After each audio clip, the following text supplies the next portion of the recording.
Hi, and welcome back to Wire with Nolin, RECC. I'm Sarah Fellows, Communications Manager, and today with me I have our brand new Board Director, Mark Cochran. Mark, thanks for coming and talking to me today. Thank you for having me.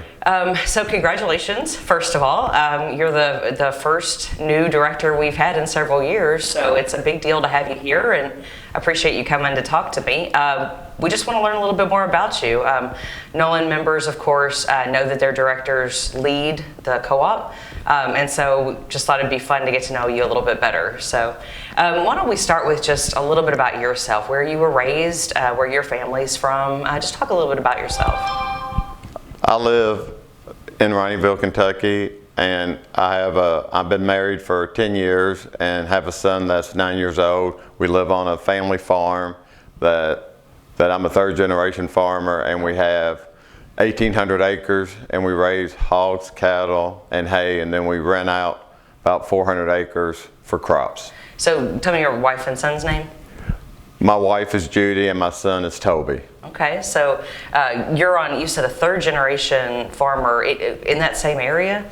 Yes, the farm has been there for right at 100 years now. My grandpa started it with 20 acres back in the 20s and 30s. Really? Oh, that's amazing. So was your grandfather from here originally, or? Yes, he was from here, and then his stepdad gave him the land and everything of 20 acres and then told him that he could do whatever he wanted to with it, and today we have over 1,800 acres. That's amazing. So your grandfather, and then did your father and was that kind of a continuous farming cycle, or? Yes. My grandpa started it, my dad's still there, and then I'm there with one of my other brothers, my youngest brother. I have another brother that lives in Louisville. Okay. All right, so people would, I'm sure, recognize your family's name. So who was your grandfather? Who's your father? My grandfather was C.W. Cochran, and my dad was Bill Cochran. Okay, and so you all still do this together? Yes. Okay. Yes. All Me right. and Dad, and then Michael, my one brother. Okay. Us three run the farm now. Okay, and you said your other brother is in Louisville? Yes. Okay. Philip is in Louisville, and he does dog kennels and that, putting cameras up in kennels all around the United States. Okay. So your family has some deep roots here in this area? Yes. Will be 47 July 9th, and I've lived here all my life and been around the community. So talk about that. Where did you go to school? We went to school. We started at St. Bridget Catholic School there in Vine Grove. Then we went to Vine Grove Elementary, then J.T. Alton, and then finished up at North Hardin High School there in Radcliffe. All right, so after you graduated from North, did you go straight into the family farm, or did you go off to school? What'd you do? We went to UK for 4 years and got a degree in animal science. So where'd you meet your wife? 2010, we was a friend of theirs that we all played softball, and I'd quit playing softball, and we met her on a softball field. So was it love at first sight?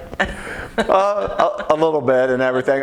We were leaving the field. I wasn't playing that. I just came to watch some friends play, and I was walking down to go get my truck and all that, and she stopped 2 or 3 times and said, "Oh, just get in, I'll take you down there." And I said, no, I'm okay. And then after that, Okay. 2 years later, we got married. And Okay.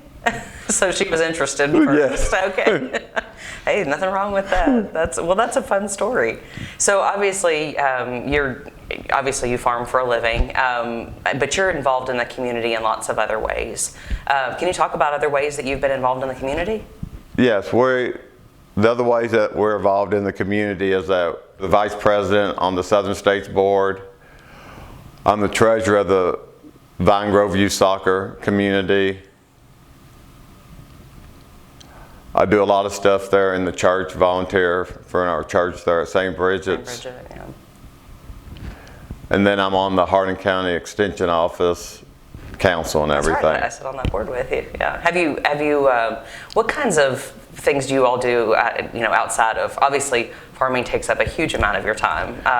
But I know you're involved with your son too, right? Yeah, my son plays soccer and baseball right now, and then in the fall he used to play football, but probably the soccer will overtake that right now, and then he would go to basketball in the winter time and then go back doing soccer and baseball again. So he keeps us busy and everything, and then if I can get out and just relax or play golf is one thing, but that has dwindled down ever since doing more on the farm and everything, letting Dad take off and everything. Well, when you have a kid that age, I mean, you're just nonstop, right? I mean, I know you came from taking him someplace this morning, right? So you're... Yeah, I mean, it stays pretty busy. I mean, you get up and take him, or if he has practice somewhere, and then you're there. Like tonight, we will go on, and he has soccer practice tonight and everything. So yeah,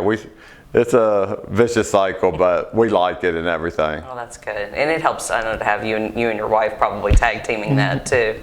So what does a typical day on the farm look like for you? Oh, a typical day is probably, you get up about 6 o'clock, get started about 7 or whatever, get everything ready, tell the workers what to do, and then go out and we either check the cows, if we got hay down, try to get the equipment ready to go, and then work all day, and then go on, and probably 6, 7 o'clock, maybe 5, 6 o'clock, go on and call it a day. But sometimes if something happens or something, then you're there. I mean, most of the time it's 365 days, 7 days a week. Yeah. Well, and I know we have a lot of farmers around here, so that's common for people to hear about that. But there's also a lot of our members who aren't familiar with farming, so I'm certain that it is a constant job. Yes, I mean it is. I mean, some days you get time, it rains or whatever, you try to get paperwork done, do that, but most of the time you're out there fixing something, trying to make something better for the land or something, and then just going. And then if you have meetings or whatever, then you go to them, get in, and then go to bed and start all over again. Yeah, exactly. So I know you've been involved in Nolin in some ways too. So this is not your first time really being connected with Nolin. What is your history with being involved here?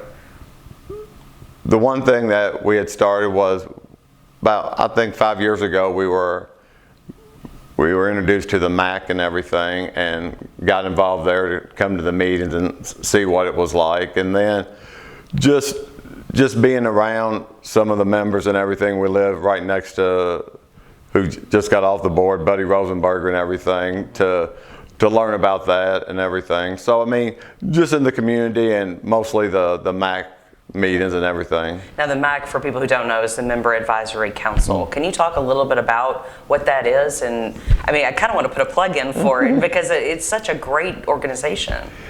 Yes, it's to go like once or twice a year and everything, come to the meeting and see what Nolin has done, and gives you an insight of what they do and everything, and to get more young members involved. Yeah, so I know Greg usually talks, we get a report. Of course, that's how you were nominated for the board. That's all part of the MAC process. So if people want to be involved in that, the best way to do that is to be involved in our Member Advisory Council. Yes. Just like you did. Yes, and I think in the long run, it's a good way to learn what's going on here in E-Town and around the surrounding communities with some corporations. Yeah, with all the growth coming, it's certainly good to be kind of keyed into that. Why did you decide to run for the board? Why was that something you wanted to do? I wanted to run to get to learning our electricity costs, see if we can make that better for people and everything, and also just to be on the board and visit with people in different communities to see what people needs are in the rural communities compared to the city communities. Mm-hmm. Yeah, I mean, the board is certainly a voice for our members, and that's definitely what the board is there for. So I'll look forward to having you be able to continue Buddy's tradition there in District 1. What is your hope for Nolin and for yourself as kind of part of that now? What do you hope in the next couple of years as you're on the board? The one thing I would like to say is to learn what the process is going through everything here, being a board member, then also trying to go out and take the knowledge and trying to help people and advocate what we do and everything for the community, and see if we can grow and make Nolin a bigger and better place for everybody. Yeah, we've got it's definitely a year of, well, I mean, we're looking at a lot of growth and a lot of challenges, so sounds like you're excited to be a part of that. Yes, hopefully I can help out in everything as being a new board member. All right, well, we're glad to have you on board. Thanks again for coming to talk to me, and thank you for joining us again for Wire to Wire with Nolin RECC.